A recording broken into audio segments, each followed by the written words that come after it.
Hello friends, welcome to defence matrix. तो कुछ updates आ रहे हैं इंडिया के AES से रडार्स को लेकर। कल हमने बात करी थी Su-30 MKI के विरूपाक्ष रडार का जो फैब्रिकेशन है वो इस ईयर के एंड से पहले पहले ख़त्म होना है। साथ ही साथ अब न्यूज़ आ रही है आमका के रडार को लेकर भी। तो आमका के रडार मैन्युफैक्चरिंग को लेकर जो L1 बिडर है ये अस्त्र माइक्रोवेव ही है, जिनके द्वारा उत्तम रडार भी बनाए जा रहे हैं और कॉन्ट्रैक्ट इनको दिया गया है। तो यहाँ पर 4 आमका रडार प्रोटोटाइप्स बनाए जाने हैं और इसमें L2 जो है ये भारत इलेक्ट्रॉनिक्स लिमिटेड है, यानी कि ये private company public sector company को बीट कर रही है। और जितने भी मॉडर्न AES यूनिट्स बनाए जा रहे हैं उनको लार्जली अस्त्र माइक्रोवेव द्वारा ही बनाया जा रहा है। तो जो कॉन्ट्रैक्ट है इनके डेवलपमेंट का ये 1 महीने के अंदर अंदर दिया जा सकता है, जिसके बाद इनका डेवलपमेंट चालू हो सकता है। तो EMCA का जो पहला प्रोटोटाइप है इसे 2028 तक रोल आउट करना है और उसके बाद फ्लाई करना है। तो तब तक यहाँ पर कोशिश रहेगी कि जो ऑनबोर्ड रडार जाना है उसको भी बना लिया जाए। और प्रोटोटाइप्स के लिए ही लाइकली ये रडार्स डेवलप किए जा रहे हैं, इसलिए 4 यूनिट की ही बात यहाँ पर करी जा रही है। तो ये गैन बेस्ड AES से होगा, विवाल्डी टाइप एंटीना का इस्तेमाल करेगा, जिसकी वजह से लार्जर फ्रीक्वेंसी बैंड आपको यहाँ पर मिलेगा। तो यहाँ पर कुछ हद तक आपको ECM कैपेबिलिटी भी मिल जाएगी और जैमिंग भी मिल जाएगी।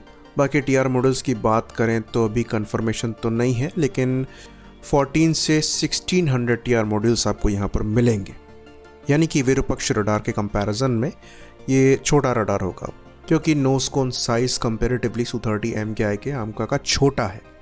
लेकिन TR मॉडल्स कम होने का मतलब ये नहीं है कि परफॉर्मेंस में नीचे होगा। TR मॉडल्स डेफिनेटली एक रडार की परफॉर्मेंस को और इसकी कैपेबिलिटी को इंडिकेट करते हैं, पर वही सब कुछ नहीं होते हैं। सॉफ्टवेयर, पावर और हार्डवेयर ये तीनों चीज़ें भी मैटर करती हैं।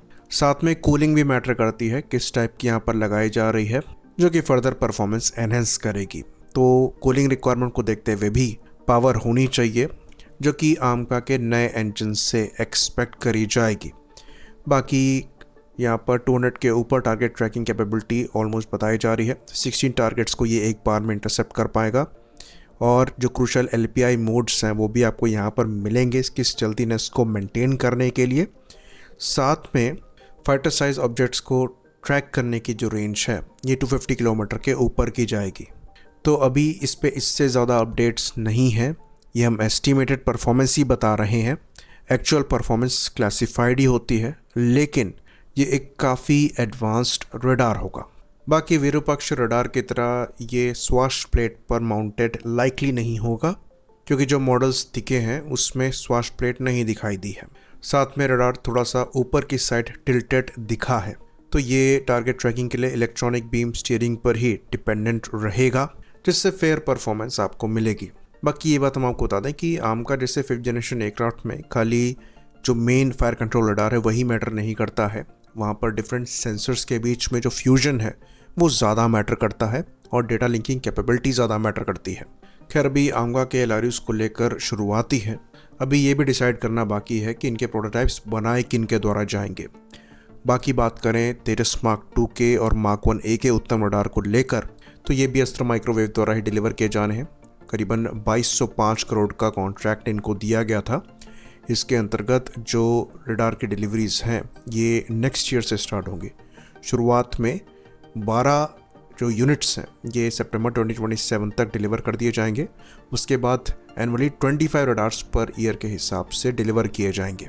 और ये रडार्स वैसे तो सेकेंड बैच के तेजस मार्क 1A के साथ आने हैं, पर ये बात हम आपको बता दें कि इनिशियल प्लान था फर्स्ट बैच के 83 तेजस मार्क 1A में से पहले 40 के बाद से उत्तम रडार को लगाने का।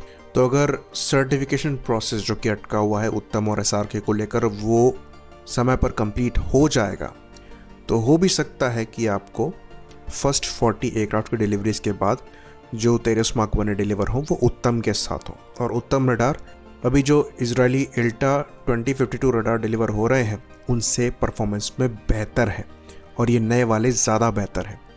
अब इसका कंफर्मेशन नहीं है कि ये गैन TR मॉडल के साथ आएंगे या गैस TR मॉडल के साथ आएंगे, ये हम एरो इंडिया के बाद ही बता पाएंगे, पर दोनों ही केस में इसकी परफॉर्मेंस इजरायली रडार से बेटर होगी। हमारे हिसाब से ये गैस बेस्ड ही है, पर अभी ये चीज़ हम कंफर्म नहीं कर पाएंगे। आई होप इन्फॉर्मेशन यहाँ पर क्लियर रही हो। इसी बात पर इस वीडियो को हम ख़त्म करेंगे। लाइक करिए, सब्सक्राइब करिए। जय हिंद।